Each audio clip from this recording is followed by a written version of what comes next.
24 Ford F150 5.8 liter engine misfire. The problem was the alternator is charging 15.6 volts.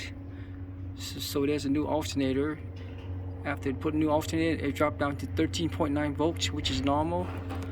The misfire went a little bit away, but back there is the main problem. Ignition module.